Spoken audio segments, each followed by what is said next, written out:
Noong taon 318, isang grupo ng mga lalaking Hudyo ang pumasok sa Roma at humingi ng pagkikita sa pinakamakapangyarihang pinuno ng relihiyon sa buong kanluran. Hindi sila mga diplomatiko, hindi sila mga senador, mga magsasaka sila, mga manggagawa, mga ordinaryong tao mula sa maliliit na nayon sa Judea. Pero may dala silang isang bagay na walang ibang tao sa mundo ang makapagsasabi. Daloy sa kanilang mga ugat ang dugo ng mismong pamilya ni Hesukristo. Tinawag nila ang kanilang sarili na desposini, isang salitang Griego na ang ibig sabihin ay pag-aari ng Panginoon. At pumunta sila sa Roma na may simpleng kahilingan. Ibalik ninyo ang aming mga simbahan. Kilalanin ninyo ang aming mga obispo. Ibalik ninyo ang kapangyarihang ninakaw sa amin. Pinakinggan ni Papa Sylvester ang kanilang kaso. Pagkatapos, tinanggihan niya sila. Sinabi niya na ang inang simbahan ay wala na sa Jerusalem. Nasa Roma na ito ngayon, ang kanilang lahi, ang kanilang pamana, ang direktang koneksyon ng kanilang pamilya kay Jesus mismo, wala na itong halaga. Pagkatapos ng pagkikitang yon, naglaho ang desposini sa kasaysayan. Wala ng mga petisyon, wala ng mga kahilingan. Katahimikan na lang. Kaya ano ang nangyari sa mga laman at dugong inapo ng pamilya ni Jesus? Saan sila nagmula? Ano ang pinagdaanan nila?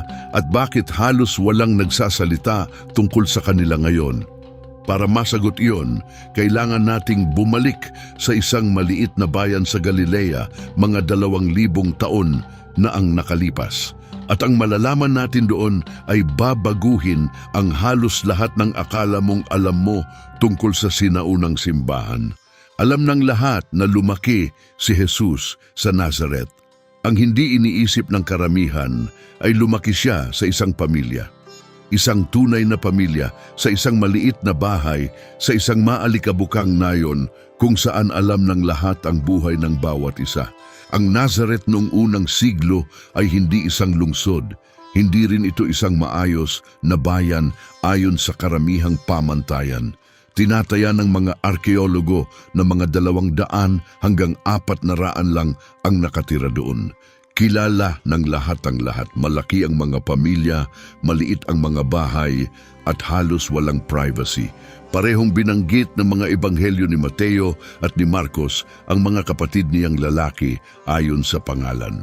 Santiago, Joses, Simon at Judas. Binanggit din nila ang mga kapatid niyang babae pero hindi na nila pinangalanan at sinasabi niyon ang tungkol sa pagtingin sa mga babae noong unang siglo sa Palestina. Naniniwala ang karamihan ng mga iskolar na hindi bababa sa 2 ang mga kapatid niyang babae, maaaring higit pa. Ngayon, magkakaiba ang paniniwala ng mga tradisyong Kristiyano sa ibig sabihin ng mga kapatid dito. Tradisyonal na itinuturo ng mga Katoliko at Ortodoksong Kristiyano na nanatiling birhen si Maria sa buong buhay niya.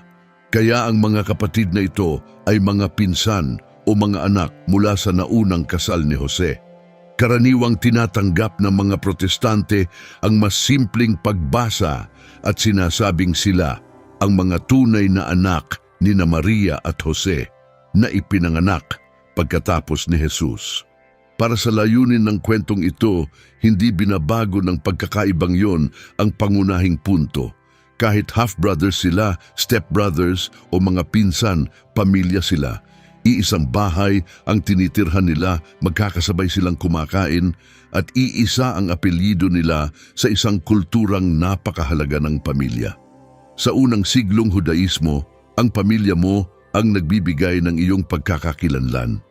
Ang iyong lahi ang nagtatakda ng iyong katayuan sa lipunan, ng iyong mga pagkakataon sa pag-aasawa, ng iyong papel sa buhay pangrelihiyon. At ang partikular na pamilyang ito ay naguugat ang lahi hanggang kay Haring David. At ito ang nakakagulat. Noong panahon ng mismong ministeryo ni Jesus, hindi naniwala sa kanya ang kanyang pamilya. Malinaw na sinabi sa Ebanghelyo ni Juan, sapagkat kahit ang kanyang mga kapatid ay hindi naniwala sa kanya. Iyon ay Juan Kabanata 7, versikulo 5. Noong gumagawa si Jesus ng mga himala at dumadagsa ang napakaraming tao, nag-aalinlangan ang kanyang mga kapatid. Naitala pa sa Ebanghelyo ni Marcos ang isang sandali kung saan pumunta ang pamilya ni Jesus para dalhin siyang pauwi dahil akala nila nawawala na siya sa katinuan. Marcos Kabanata 3, versikulo 21. Sinabi ng sarili niyang mga kamag-anak na nababaliw na siya.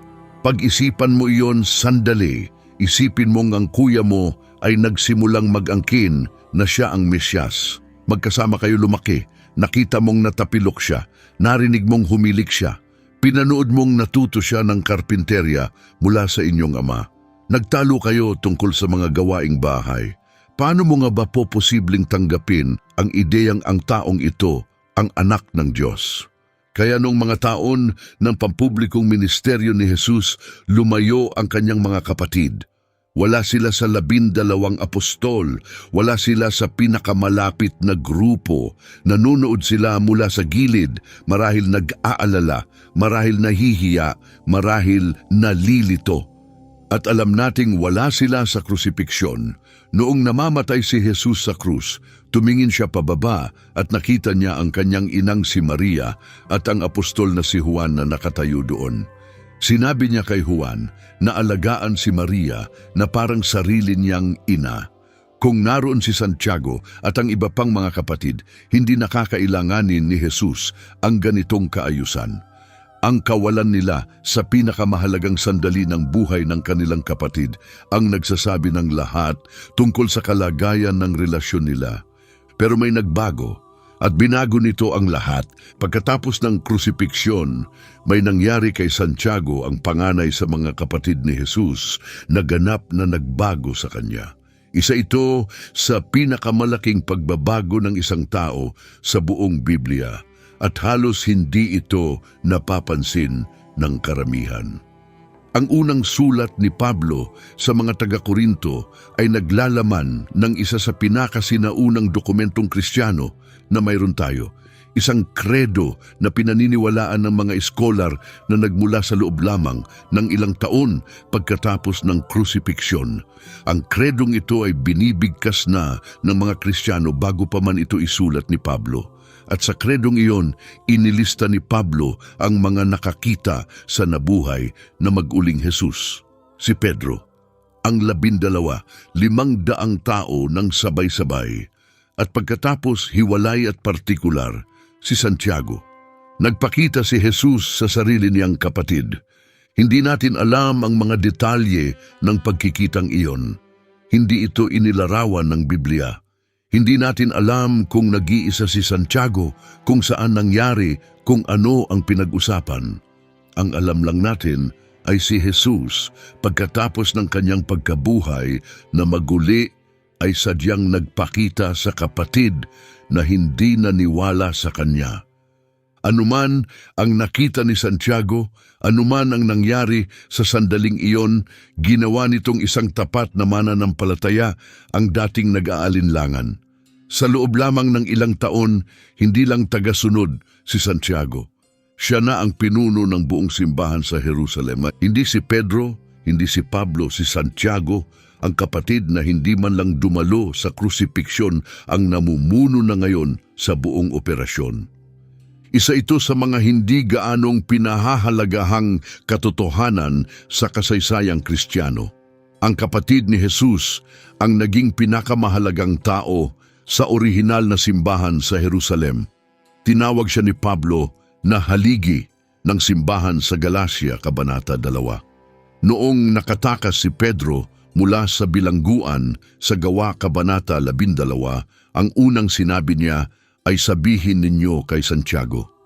Hindi sabihin sa ibang mga apostol, sabihin kay Santiago. Sa konsilyo ng Jerusalem na inilarawan sa Gawa, Kabanata 15, ang unang malaking pagtitipon para magpasya ng patakaran ng simbahan, si Santiago ang nagbigay ng huling desisyon kung kailangan bang sundin ng mga Hentil na bagong mananampalataya ang batas ng mga Hudyo Nagsalita si Pedro, nagsalita sina Pablo at Barnabas, pero si Santiago ang may huling salita. Tinawag si Santiago na ang matuwid dahil sa kanyang pambihirang debosyon sa panalangin at kabanalan. Ang sinaunang mananalaysay na si Hegesippus na sumulat noong 2nd siglo ay inilarawan si Santiago bilang isang lalaking hindi kailanman uminom ng alak, hindi kailanman kumain ng karne at hindi kailanman nagpagupit ng buhok. Pinapayagan siyang pumasok mag-isa sa templo, isang pribilehiyong hindi ibinigay sa ibang pinuno ng Kristiyano. Napakatagal niyang nakaluhod na nananalangin sa templo, kaya ang kanyang mga tuhod ay naging matigas na at may kalyo na parang tuhod ng kamelyo. Tinawag siya ng mga tao sa Jerusalem na ang haligi ng bayan dahil naniniwala silang pinoprotektahan ng kanyang patuloy na panalangin ang lungsod. Iginagalang siya hindi lang ng mga Kristiyano kundi ng maraming Hudyo rin dahil tapat pa rin siyang sumusunod sa batas ng mga Hudyo habang naniniwala na ang kanyang kapatid ang Mesiyas. Naglakad siya sa manipis na lubid sa pagitan ng dalawang mundo, sinusubukang pagsamahin ang isang kilusang kinabibilangan ng mga debotong Hudyong sumusunod sa bawat utos at mga hentil na bagong mananampalataya na hindi pa kailanman nakapasok sa sinagoga. Sinulat ni Santiago ang liham na may pangalan niya sa Bagong Tipan, isang sulat na hindi nakatuon sa teolohiya kundi sa praktikal na pamumuhay. Ang pananampalataya na walang gawa ay patay, isinulat niya. Ito ang pinakahudyong libro sa buong Bagong Tipan at may katuturan niyon. Si Santiago ay isang Hudyo na naniniwala na ang kanyang kapatid ang Kristo. Hindi siya tumigil sa pagiging Hudyo. Dinala niya ang buong pamana niya sa bagong pananampalataya. Pero ang paglakad sa manipis na lubid na iyon sa pagitan ng mga mundo ay gumawa sa kanya ng target. At ang paraan ng kanyang pagkamatay ay isa sa pinakamalupit na kwento sa sinaunang kasaysayan ng Kristyanismo. Noong taon 62, may nangyaring yumanig sa buong Jerusalem. Namatay ang Romanong gobernador na si Festus at may agwat bago dumating ang kapalit niya, isang lalaking nagngangalang Albinus mula sa Roma. Sa agwat na iyon, walang autoridad ng Roma sa Jerusalem para mapanatili ang kaayusan. Ang punong pari noon ay si Ananus ben Ananus. Agresibo siya, ambisyoso sa politika at kabilang siya sa paksyon ng mga Saduseo na laban sa lumalaking kilusang Kristiyano. Nakakita si Ananus ng pagkakataon. Walang Romanong gobernador na nagmamasid, kaya nagpatawag siya ng emergency session ng Sanhedrin at inakusahan si Santiago na lumabag sa batas. Ang sumunod na pangyayari ay naitala ng dalawang magkahiwalay na sinaunang pinagmulan at kapansin-pansin iyon dahil ibig sabihin ay nagkasundo ang mga mananalaysay na Hudyo at Kristiyano sa mga pangunahing katotohanan. Ang Hudyong mananalaysay na si Josephus na hindi Kristiyano at walang dahilan para pagandahin ang kwento pabor kay Santiago ay isinulat sa kanyang Antiquities of the Jews na hinatulan si Santiago ng Sanhedrin at binato hanggang mamatay. Sinabi pa ni Josephus na maraming Hudyo sa Jerusalem ang nagalit sa iligal na proseso. Walang karapatan ang Sanhedrin na magdaos ng pagdinig na may parusang kamatayan nang walang pahintulot ng Romanong gobernador at lumampas na si Ananus sa kanyang autoridad. Napakalakas ng reaksyon kaya nang dumating si Albinus, pinatanggal niya si Ananus sa pagkapunong pari. Mas detalyado at dramatiko ang kwento ng Kristiyanong mananalaysay na si Hegesippus. Ayon sa kanya, dinala ng mga eskriba at pariseyo si Santiago sa taluktok ng templo noong Paskua, nang punong-puno ang lungsod ng mga peregrino. Pinatayo nila siya kung saan makikita siya ng lahat at hiningi nilang itakwil niya si Jesus sa harap ng nagtipong mga tao. Inaasahan nilang susunod siya. Dahil matanda na si Santiago noon at ang banta ng kamatayan ay nagpapatalas ng isip. Sa halip, Ipinahayag ni Santiago na si Jesus ang anak ng tao nakaupo sa kanan ng Diyos at magbabalik siya sa mga ulap ng langit. Nagkagulo ang mga tao sa ibaba. May nagsimulang umawit ng hosana, nataranta ang mga Pariseo sa bubong. Itinulak nila si Santiago mula sa taluktok ng templo. Hindi siya namatay sa pagkahulog. Bumagsak siya, wasak ang katawan, pero buhay pa at nagawa niyang lumuhod. Nagsimula siyang manalangin. Panginoong Diyos Ama, patawarin mo sila. Hindi nila alam ang kanilang ginagawa. Halos eksaktong mga salita na sinabi ng kanyang kapatid mula sa krus ilang dekada na ang nakalipas. Sinimulan siyang batuhin ng mga tao sa ibaba habang nananalangin siya.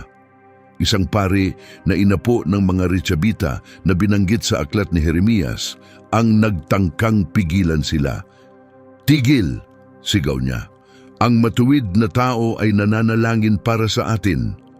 Pero huli na, isang tagapaglaba na nakatayo sa malapit, isang fuller sa hanapbuhay, ang dumampot ng isa sa kanyang mabibigat na pamalo ng kahoy, ang uri na ginagamit sa pagpalo ng basang tela, at binasag ang ulo ni Santiago sa isang hampas. Si Santiago na matuwid, kapatid ni Hesukristo, unang obispo ng Jerusalem, ay patay na. Niyanig ng pagkamatay ni Santiago ang buong lungsod.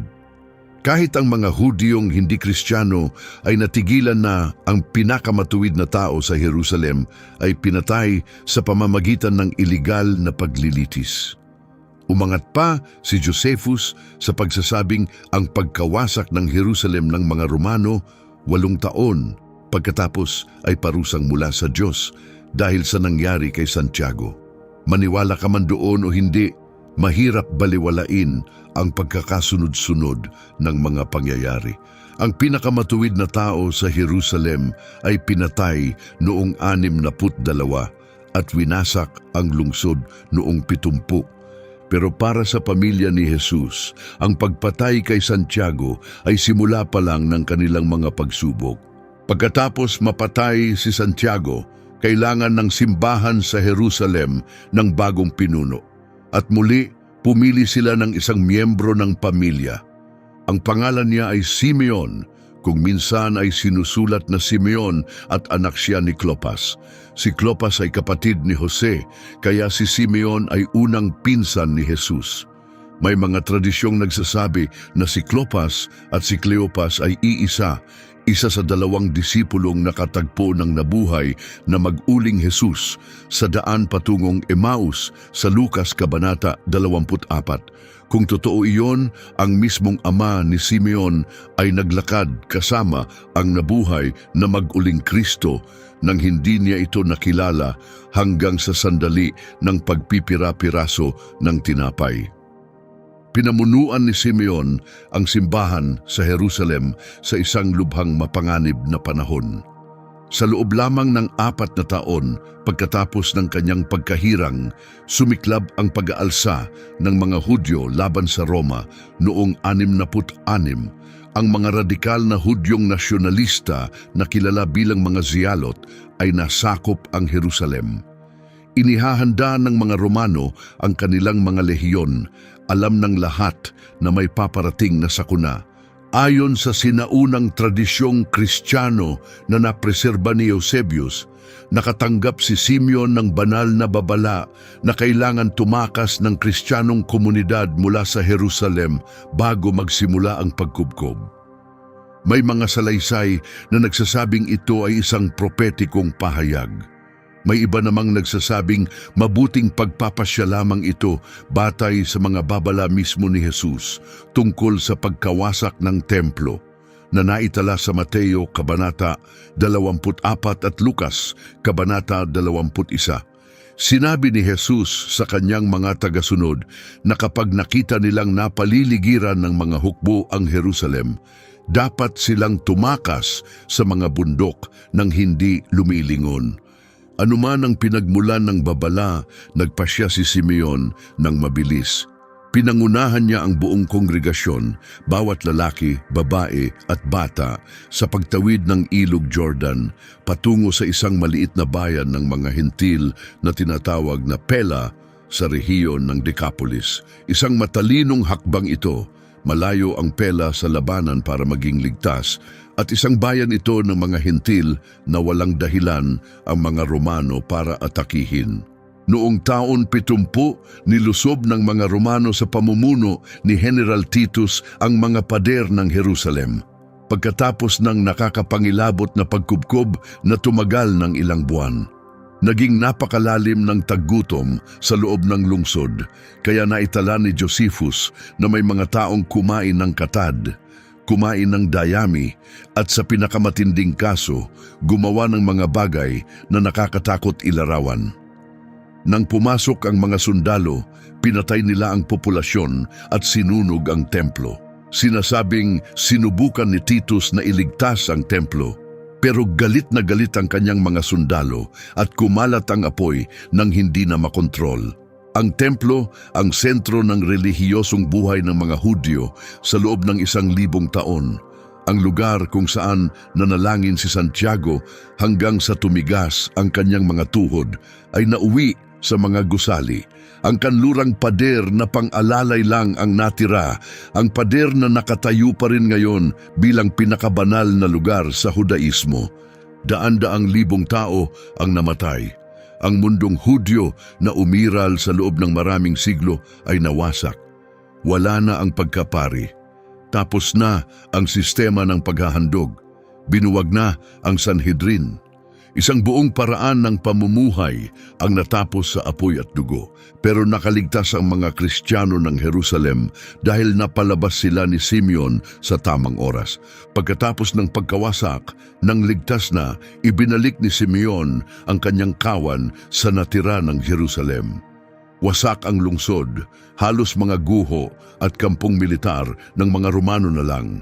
Pero nag-rebuild ang Kristiyanong komunidad. Mas maliit na ito ngayon, mas vulnerable pero nakatagal, at pinamumunuan pa rin ito ng pamilya ni Jesus.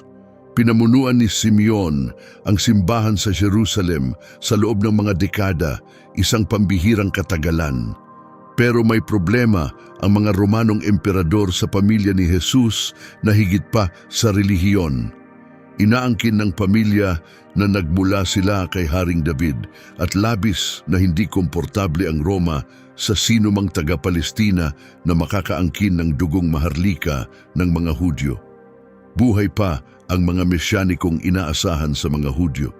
Sinumang may kapanipaniwalang angkin sa trono ni David ay posibleng maging simbolo ng rebelyon. Si Emperador Vespasian na naghari simula noong 69 ay nag-utos na hanapin at patayin ang lahat ng inapo ni David. Isang sistematikong kampanya ng pagpuksa ayon sa lahi. Ipinagpatuloy ng kanyang anak na si Domitian ang patakarang ito ng mas matindi pa. At dito natin makukuha ang isa sa pinakakagulat-gulat na kwento sa sinaunang kasaysayang Kristiyano. Isang kwento na direktang nagmula sa mga sinaunang pinagmulan at halos hindi ka panipaniwala. Sa isang panahon noong paghahari ni Domitian na tumagal mula 81 hanggang 76, may mga informer na nag-ulat sa emperador na may mga nabubuhay pa palang mga apo ni Judas, ang kapatid ni Jesus. Hindi ito basta mga Kristiyano, mga kamag-anak sila sa dugo ng taong ang mga tagasunod ay kumalat sa buong imperyo ng Roma at inaangkin nilang nagmula sila kay David. Si Domitian ay isang paranoid at malupit na emperador. Iniutos niyang dalhin sa harap niya sa Roma ang mga apo ni Judas. Ang mananalaysay na si Hegesippus na ang salaysay ay napreserba ng mas huling mananalaysay na si Eusebius ang nagsabi sa atin kung ano ang nangyari sa silid na iyon ng emperador. Ang dalawang binatang ito na pinaniniwalaang ang mga pangalan ay Zocher at Santiago batay sa mga talaang napreserba sa Bodleian Library sa Oxford ay kinaladkad sa harap ng Romanong emperador. Tinanong sila ni Domitian ng diretsyo kung mga inapo sila ni David. Oo, sagot nila. Walang saysay ang magsinungaling. Alam ng lahat kung sino sila. Pagkatapos, tinanong niya sila tungkol sa kanilang ari-arian at yaman, sinusubukang alamin kung may kakayahan silang pondohan ang isang pag-aalsa.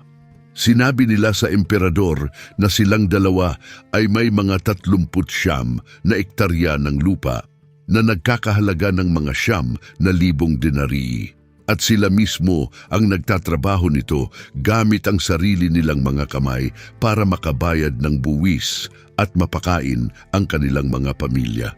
Pagkatapos para patunayan ang sinabi nila, inilahad nila ang kanilang mga kamay para suriin ng emperador.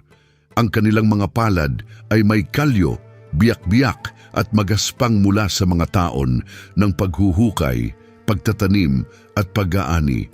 Mga kamay ito ng mga magsasakang nagsusumikap mabuhay, hindi mga revolusyonaryo, hindi mga haring naghihintay, mga lalaki lang na nagtatrabaho sa lupa mula umaga hanggang gabi. Pagkatapos, tinanong ni Domitian ang tanong na talagang mahalaga. Ano ang kaharian ni Kristo? Kailan ito darating? Isang kahariang politikal ba ito? May pinaplanong ba kayo?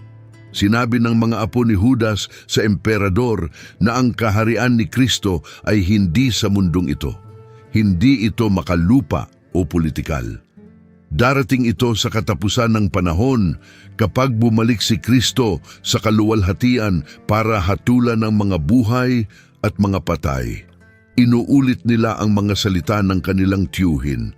Sinabi mismo ni Jesus ang halos kaparehong bagay kay Poncio Pilato ilang dekada bago noon nang tanungin siya ni Pilato kung siya ba ay isang hari. Tumingin si Domitian sa mga magsasakang ito na magaspang ang mga kamay. Narinig ang kanilang usapan tungkol sa espiritual na kaharian na darating lamang sa katapusan ng panahon at nagpasyang wala silang halaga sa kanya. Kumaway siya ng kamay, pinaalis niya sila ng may paghamak at pinakawalan, pero hindi nagtapos ang kwento sa kanilang pagpapalaya. Sinabi sa atin ni Hegesippus na pagkatapos makalaya, umuwi ang mga apo ni Judas at naging mga pinuno ng mga simbahan sa kanilang mga komunidad. Iginagalang at pinararangalan sila dahil sa kanilang katapangan sa pagpapatotoo sa harap ng emperador at dahil mga kamag-anak sila ng Panginoon. Pinamunuan nila ang mga simbahan sa buong Palestina. Itinangi sila ng mga tao. Sinundan sila ng mga tao dahil sa kung sino ang kanilang pamilya. Pinamunuan nila ang mga simbahang iyon hanggang sa paghahari ni Trajan na nagsimula noong 98. Sa katapusan ng unang siglo, 60 taon lamang pagkatapos ng krusipiksyon, ang mga Kristiyanong komunidad sa Palestina ay pinamumunuan pa rin ng mga kamag-anak sa dugo ni Jesus. Ang orihinal na modelo ng pamumunong pampamilya ay nananatili kahit sa ilalim ng pag-uusig ng emperador. Samantala, buhay pa rin si Simeon at pinamumunuan pa rin ang simbahan sa Jerusalem. Nakaligtas siya sa pag-aalsa ng mga Hudyo. Nakaligtas siya sa pagkawasak ng templo. Nakaligtas siya sa mga paglilinis ni Vespasian. Nakaligtas siya sa pag-uusig ni Domitian at sa pag-aresto ng kanyang mga kamag-anak. Halos higit sa karaniwang katatagan ang taglay ng taong ito. Pero si Emperador Trajan ang magiging katapusan niya.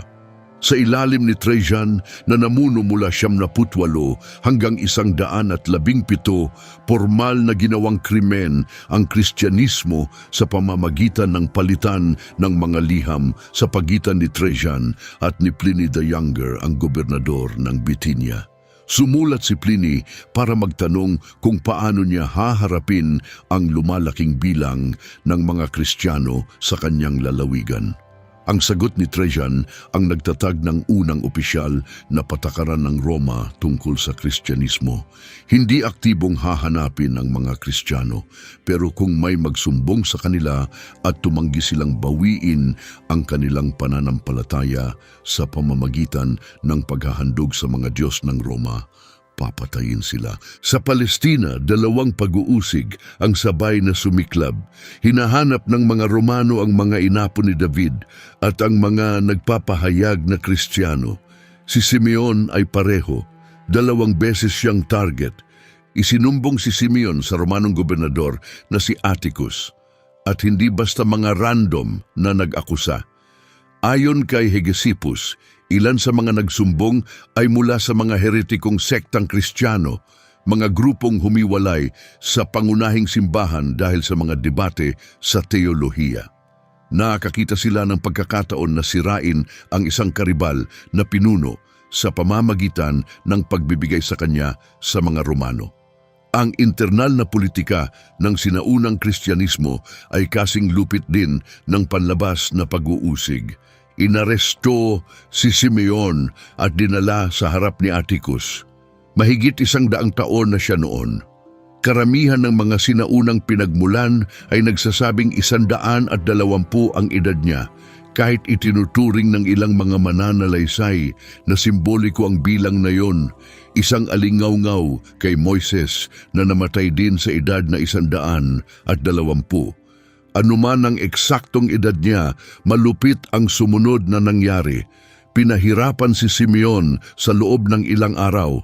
Hindi isang mabilis na pagpatay, kundi isang matagal at sistematikong pagpapahirap na dinisenyo para basagin ang kanyang kalooban at pilitin siyang itakwil si Kristo. Naulat na namangha ang mga Romanong opisyal na ang isang lalaking ganoon katanda ay nakayanan ang gayong matagal na pagdurusa ng hindi sumusuko. Hindi niya kailanman itinakwil ang kanyang pananampalataya. Hindi niya kailanman tinanggihan ang kanyang lahi.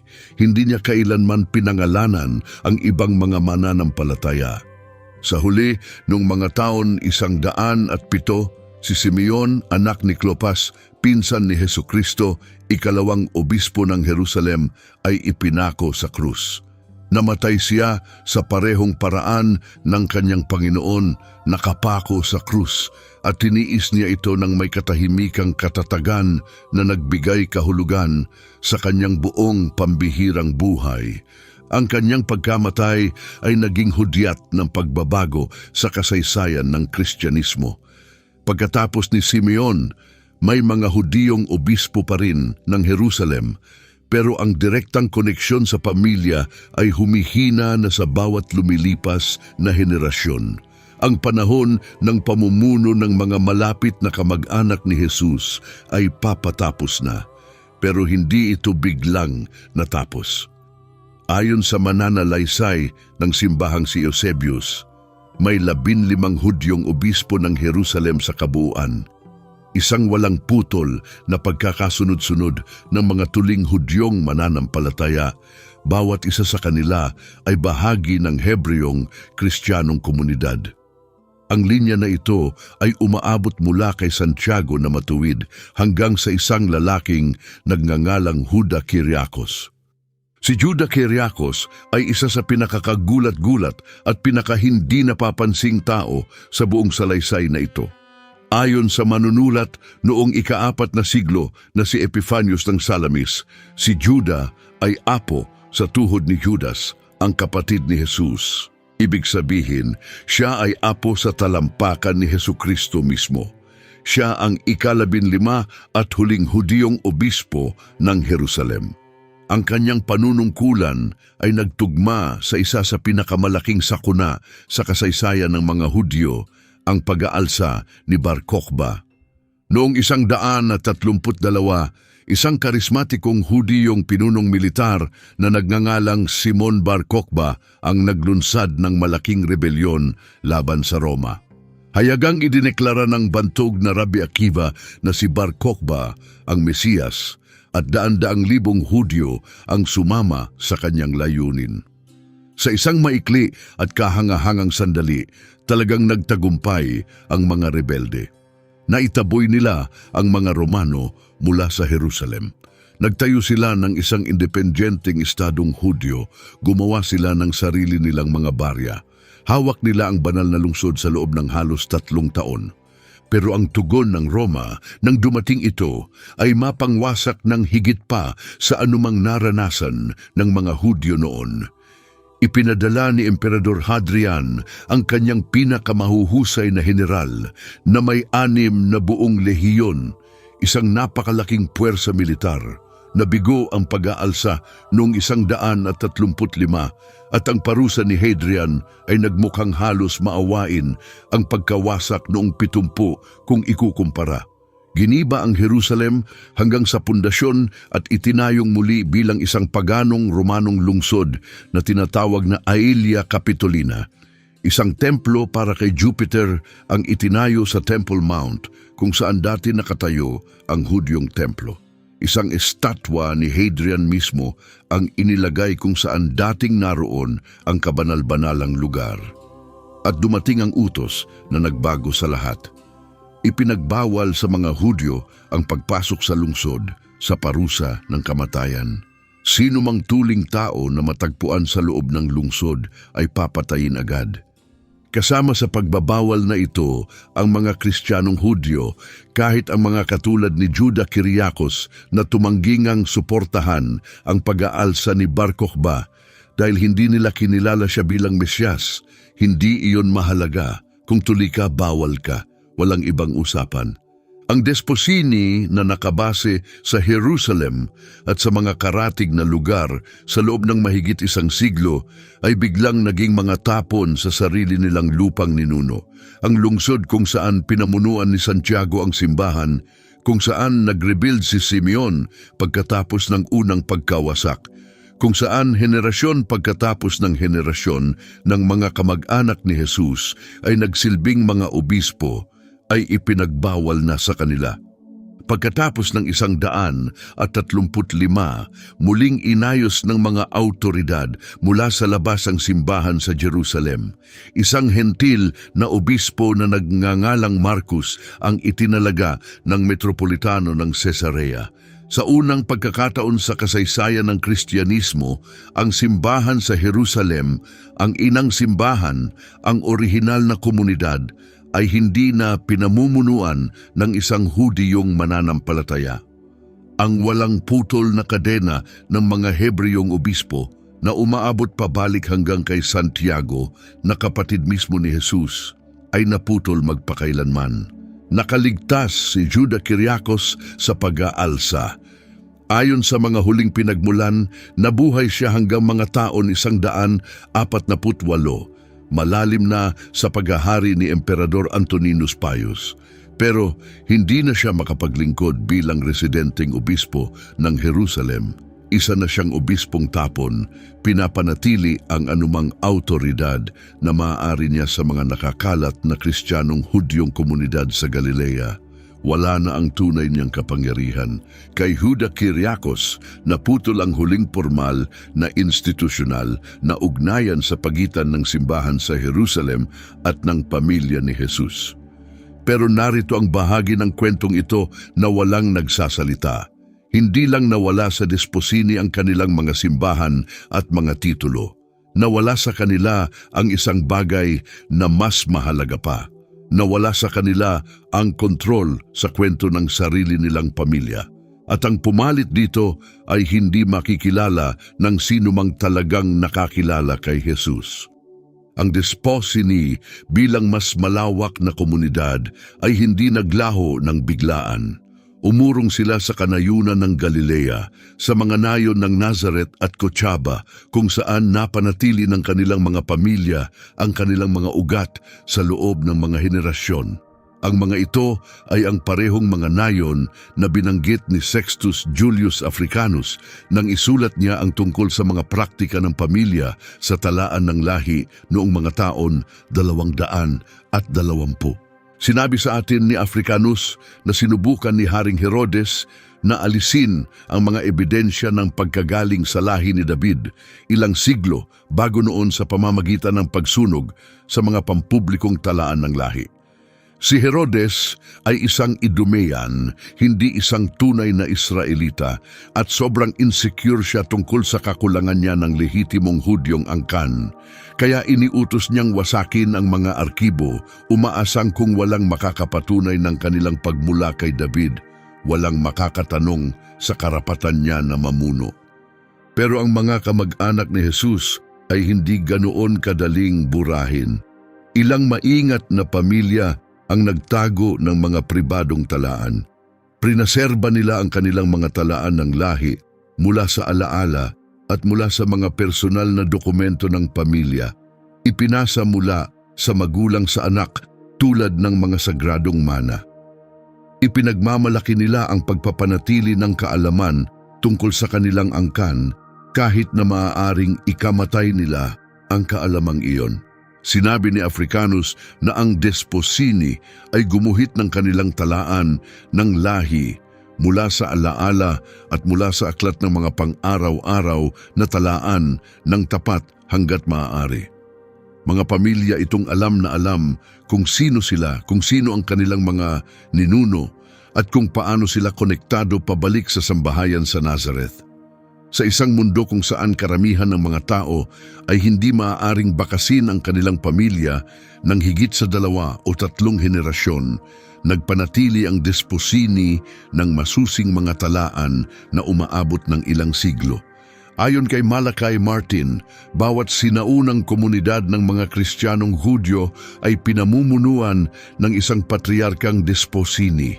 Bawat isa sa mga pinunong ito ay may dala ng isa sa mga tradisyonal na pangalan ng pamilya. Zachary, Joseph, John, James, Joseph, Simeon, Matias, pero wala sa kanila ang pinangalanang Jesus. Ang pangalang iyon ay ibinukod, masyadong sagrado para dalhin ng sinuman sa pamilya kahit yaong may dugo niya. Ilan sa mga pinunong ito ay nag-angkin ng pagiging inapo mula kay Haring David sa linya ng hari at mula sa linya ng pari ni Aaron sa pamamagitan ng ibang sangay ng pamilya. Kung tama ang mga angkin na yun, ibig sabihin ay may 2 uri silang autoridad, ang karapatan na mamuno at ang karapatan na maglingkod sa altar. Isang pambihirang konsentrasyon ng simbolikong kapangyarihan sa isang grupo ng mga pamilyang magsasaka mula sa mga nayong Palestino na walang nakarinig. May isa pang dimensyon sa kwentong ito na hindi napapansin ng karamihan. Ang Desposini ay hindi lang isang pamilya. Sila ang mga tagapag-ingat ng isang partikular na pag-unawa kung sino si Jesus at kung ano ang ibig sabihin ng kanyang mensahe. At nang patahimikin sila, nawala rin ang pag-unawang iyon. Isipin mo kung ano ang nawala. Ang Desposini ay may bagay na walang teologo sa Roma o Constantinople ang maaaring magkaroon. May mga alaala sila ng pamilya. May mga kwento silang ipinasa mula henerasyon sa henerasyon, mula sa mga taong talagang nakatira kasama ni Jesus, kumain kasama niya, pinanood siyang lumaki. Alam nila kung ano ang kinakain niya, kung paano siya magsalita, kung ano ang nakakapatawa sa kanya. Kilala nila ang pribadong Jesus, hindi lang ang pampublikong gumagawa ng himala. Kapag nagkakaroon ng mga debate sa sinaunang simbahan tungkol sa kung ano ang gusto sana ni Jesus, kung kailangan bang sundin ng mga hentil na bagong mananampalataya ang batas ng mga Hudyo, kung paano inoobserba ang sabat, kung umiiral pa rin ang mga patakaran sa pagkain, maaaring umapela ang Desposini sa isang bagay na walang Griego ang salitang obispo sa Korinto, ang makatapat. Maaari nilang sabihin, kilala namin siya, naaalala ng aming pamilya at mali ang ginagawa ninyo. Pero narito ang malupit na baliktad. Habang lumalayo ang Kristyanismo sa mga Hudyong ugat nito, mas naging banta ang malalim na kaalaman ng Desposini kaysa naging yaman. Bumubuo ang hentil na simbahan ng teolohiya batay sa pilosopiyang Griego. Ipinaliliwanag ang kalikasan ni Kristo sa pamamagitan ng mga konseptong tulad ng hypostasis at homoousios, mga terminong walang kahulugan para kina Santiago o Simeon. At ang pamilyang nakakilala kay Jesus bilang isang buhay na tao ay sinasabihan ng mga taong hindi kailanman nakatagpo sa kanya na hindi nila naiintindihan kung sino talaga siya. Isipin mo yon. Isipin mong ikaw ay apo ng isang lalaking natulog sa iisang kwarto kasama si Hesukristo at sinasabi sa iyo ng isang obispo sa Alexandria na heretiko ang iyong pag-unawa kay Jesus. Iyon mismo ang nangyari. Ang mga Kristiyanong Hudyong grupo tulad ng mga Nazareno at mga Ebyonita, mga komunidad na halos tiyak na may kasamang mga pamilyang Desposini, ay unti-unting itinulak sa gilid at pagkatapos ay tinawag na mga heretiko. Hindi dahil itinakwil nila si Jesus. Sinasamba nila siya bilang Mesyas. Ang kanilang kasalanan ay sinusunod nila ang Sabat. Sinusunod nila ang mga batas sa pagkain. Gumagamit sila ng Hebreong bersyon ng Ebanghelyo ni Mateo. Nagpraktika sila ng isang uri ng Kristyanismo na sa anumang tapat na pagsukat, mas malapit sa isinagawa ni na Santiago at ng orihinal na simbahan sa Jerusalem kaysa sa anumang nangyayari sa mga marmol na basilika ng Roma. Tinawag ng mga Ebyonita ang kanilang sarili na ang mga mahihirap na siyang ibig sabihin ng kanilang pangalang Hebreo, at iyon nga sila, mga mahihirap na komunidad nakakalat sa Palestina at Syria, kumakapit sa isang bersyon ng pananampalataya na gustong burahin ng makapangyarihang institusyonal na simbahan. Maaaring ilan sa kanila ay walang kaalam-alam na ang kanilang mga ninunong babae ay nagluto ng pagkain para sa mga apostol. May iba namang alam na alam kung sino sila at itinago ang mga talaan ng lahi sa paraan ng pagtatago ng kayamanan sa panahon ng digmaan. At may isang lalaking nagngangalang Konon, isang kwento na halos walang nakakaalam. Noong 3 siglo, sa panahon ng isa sa mga Romanong pag-uusig, isang lalaki mula sa Nazareth na nagngangalang Konon ang inaresto at dinala sa harap ng isang hukom. Tinanong siya ng hukom kung sino siya. Sinabi ni Konon na mula siya sa Nazareth at pamilya siya ni Kristo, hindi tagasunod ni Kristo, hindi mananampalataya kay Kristo. Sinabi niyang pamilya siya. Ipinakilala niya ang sarili niya sa pamamagitan ng dugo. Sa gitna ng isang Romanong pag-uusig, kung kailan ang pag-angkin ng anumang koneksyon sa Kristyanismo ay maaring ikamatay mo, tumayo ang lalaking ito at sinabing, pamilya niya ako. Naging martir si Konon, pero nanatili ang kanyang pangalan sa mga talang iningatan ng mga pamilya sa rehiyon ng Galilea, mga pamilyang natunton ng scholar sa Cambridge na si Richard Bauckham sa mga dokumentong may talaan ng lahi na umaabot sa 2 siglo. Hindi si Konon isang alamat, siya ay isang tunay na tao na may tunay na lahi na gumawa ng tunay na pagpapahayag sa harap ng tunay na Romanong hukom. At namatay siya dahil doon. Ibig sabihin kahit 200 taon pagkatapos ng crucifixion, may mga tao pa rin sa Nazareth na ipinakilala ang kanilang sarili bilang mga kamag-anak ni Jesus. Hindi sa matalinhagang paraan, hindi sa espiritual na paraan, sa dugo. Alam nila ang kanilang lahi, iningatan nila ang kanilang mga talaan, at nang dumating ang sandali, handang mamatay sila para sa pangalang dala nila. Iyon ang uri ng paniniwalang hindi mo makukuha sa pagbabasa ng aklat ng teolohiya. Iyon ay nagmumula sa pagkakaalam sa kaibuturan ng iyong pagkatao na ang taong pinagdedebatihan ng buong mundo ay pamilya mo. Sa sumunod na 2 siglo, pagkatapos ng pag-aalsa ni Bar Kokhba, namuhay ang Desposini sa isang uri ng tahimik na pagkalubog. Kilala sila sa kanilang mga komunidad. Pinanatili nila ang kanilang mga tradisyon. Pero paunti-unti silang nagiging di nakikita sa mas malawak na mundong Kristiyano na ngayon ay nakasentro na sa Roma, Constantinople, Alexandria at Antioch. Napakalaki ng pagbabago sa sentro ng Kristyanismo. Sa loob ng isang henerasyon ng mga apostol, ang pananampalataya ay naging mula sa isang Hudyong kilusan na pinamumunuan ng pamilya ni Jesus tungo sa isang institusyong hentil na pinamumunuan ng mga obispong nagsasalita ng Griego na walang utang sa sambahayan ng Nazareth. binuksan ng mga misyon ni Pablo ang mga pintuan. Dumating ang mga hintil na bagong mananampalataya ng 10,000. Ang teolohiya ay isinasalin sa mga kategoryang pilosopiyang Griego na hiniram mula kina Plato at Aristotle. Ang liturhiya ay isinasagawa sa Griego at Latin. Ang mga Hudyong praktika na iniobserba mismo ni Jesus, ang Sabat, ang mga kapistahan, ang mga batas sa pagkain, ay iniiwan na bilang mga lumang labi ng dating tipan.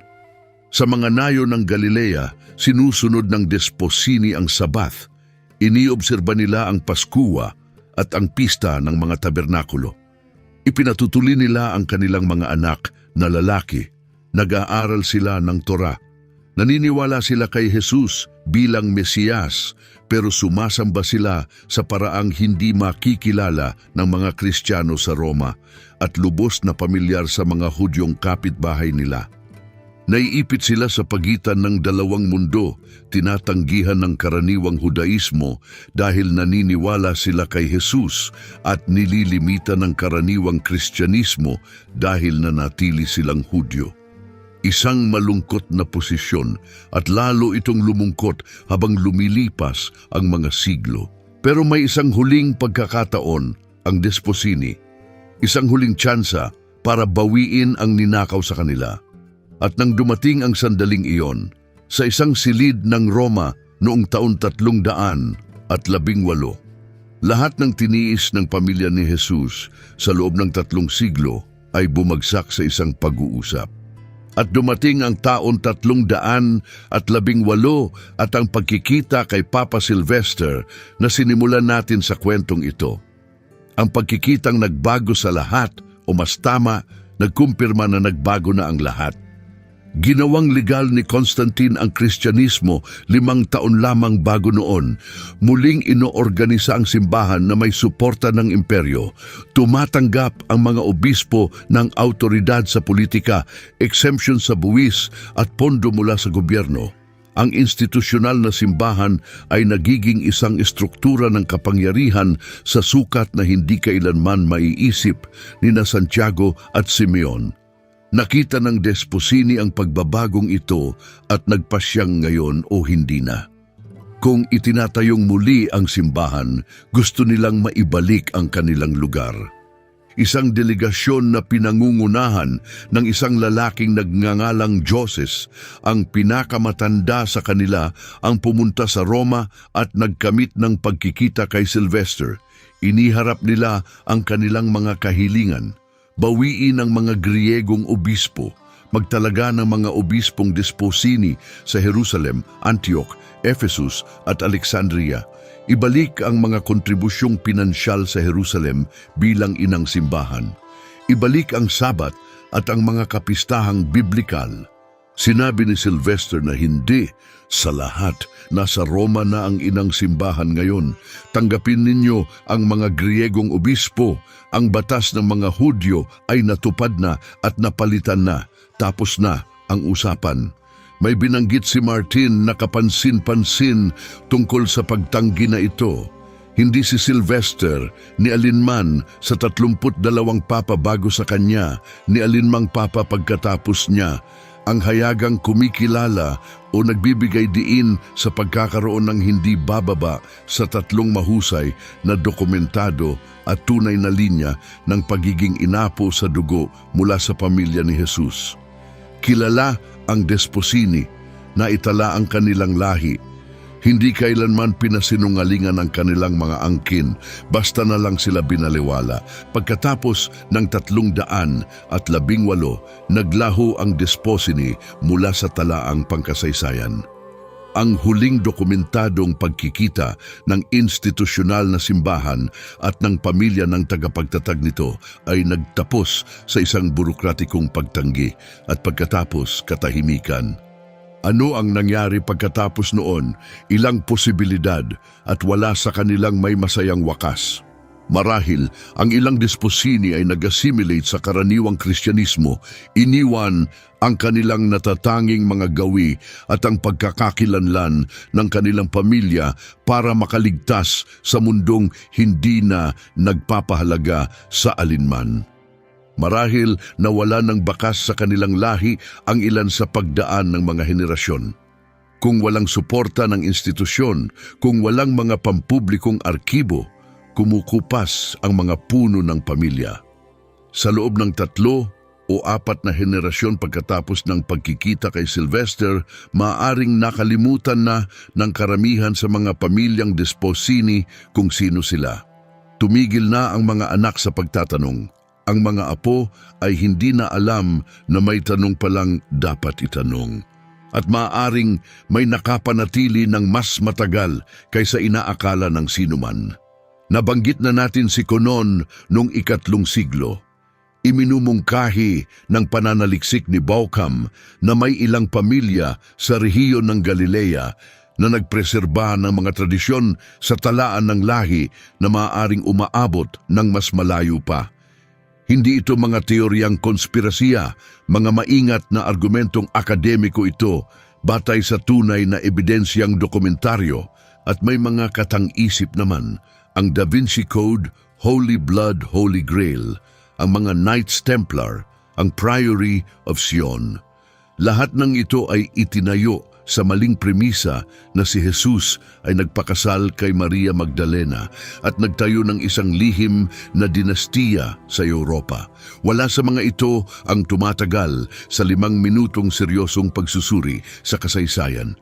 Ang tunay na Desposini ay hindi nagtatago sa mga kastilyo ng Pransya. Nagsasaka sila ng 39 na ektarya ng mabatong lupang Palestino at nananalangin na huwag naman silang ipag-utos patayin ng susunod na emperador. Mahalaga ang kwento ng Desposini dahil inilalantad nito kung paano naging kung ano ang Kristyanismo ngayon. At nagbubukas ito ng mga tanong na mas pipiliin ng karamihang simbahan na huwag nang sagutin. Isipin mo kung ano ang hitsura ng sinaunang simbahan bago kinontrol ng Roma.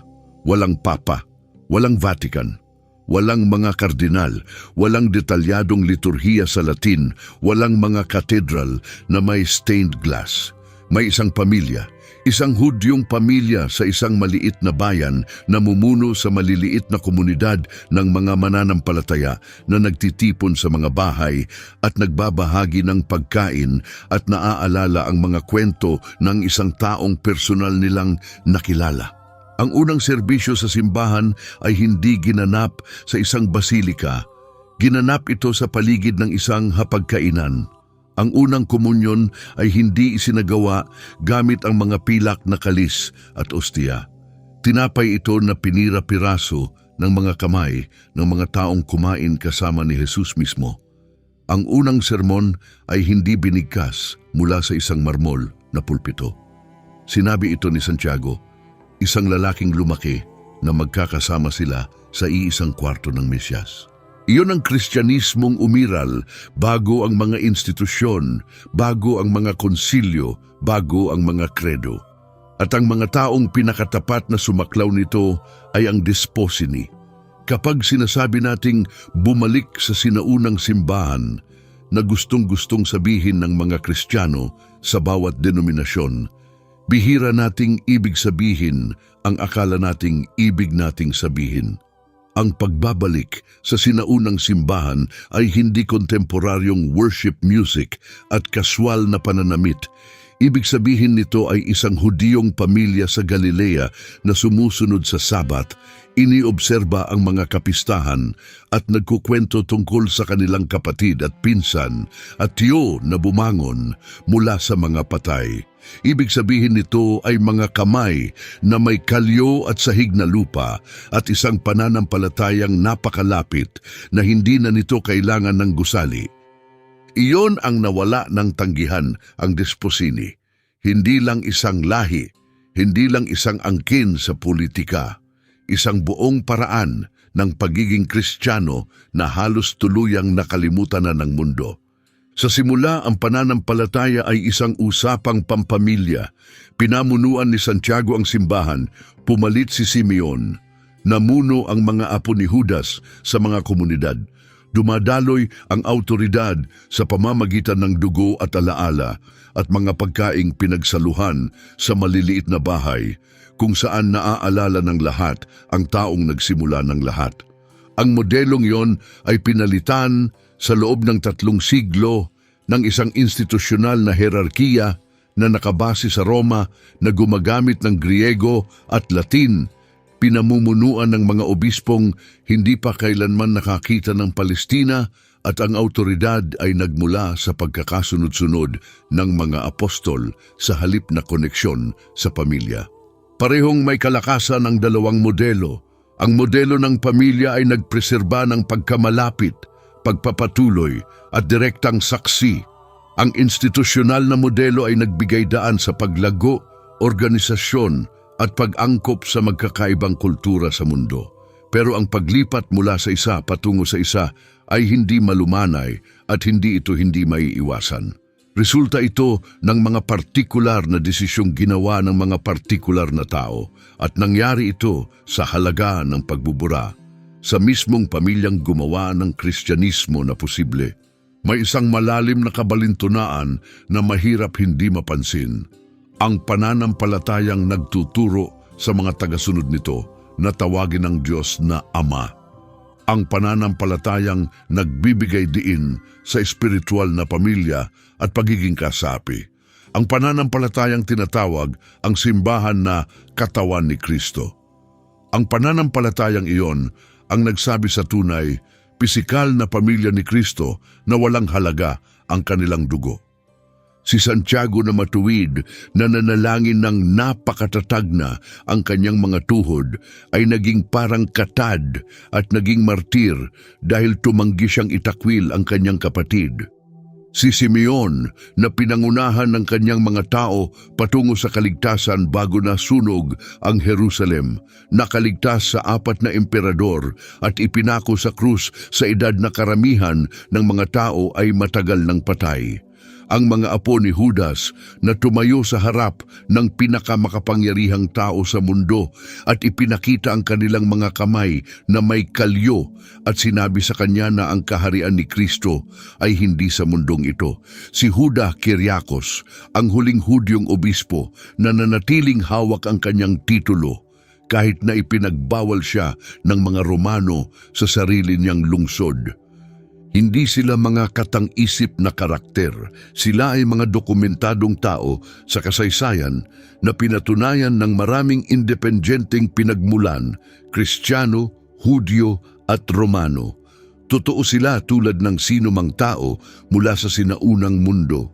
At gayunpaman, karamihan ng mga Kristiyano ay hindi pa kailanman narinig ang kanilang mga pangalan. Ang pinakabanal na linya ng lahi sa kasaysayan ng sangkatauhan ay hindi nagtapos sa isang dramatikong huling labanan.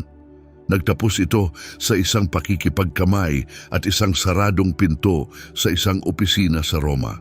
Isang pag-iling ng isang papa na may mas malalaking alalahanin kaysa sa isang grupo ng mga magsasakang Galileo na may sinaunang mga talaan ng lahi at lumang mga tradisyon. At sa isang lugar diyan, nakakalat sa mga siglo na halos sa malawak na karagatan ng talaan ng lahi ng sangkatauhan, patuloy na dumadaloy ang dugo ng pamilya ni Jesus. Sa mga taong hindi kailanman malalaman, sa mga pamilyang matagal nang nawala ang mga talaan, sa mga inapo na walang kaalam-alam na ang kanilang mga ninuno ay minsan nang tumayo sa harap ng mga emperador at nagpahayag ng may tahimik na katiyakan na ang kaharian ni Kristo ay hindi sa mundong ito. Iyan ang kwento ng Desposini, ang nakalimutang pamilya ni Jesus, isang kwentong inilibing sa loob ng 1700 taon hanggang ngayon. Pero ang Desposini ay hindi ang tanging sinubukang patahimikin ng sinaunang simbahan. May mga buong ebanghelyo, buong komunidad, buong bersyon ng Kristyanismo na idineklara na heretiko at binura sa kasaysayan. At ang ilan sa kanilang mga pinaniniwalaan ay talagang magugulat nagulat ka. Ang kwentong iyon ay ang video na nasa screen mo ngayon. Pindutin mo. At kung nakarating ka sa dulo nito, malinaw na hindi ka taong tumatanggap lang sa mababaw na bersyon ng mga bagay. Pindutin ang subscribe. Ang mga kwentong tatalakayin ko sa susunod ay mas malalim pa kaysa rito at sa totoo lang ayaw mong makaligtaan ang paparating.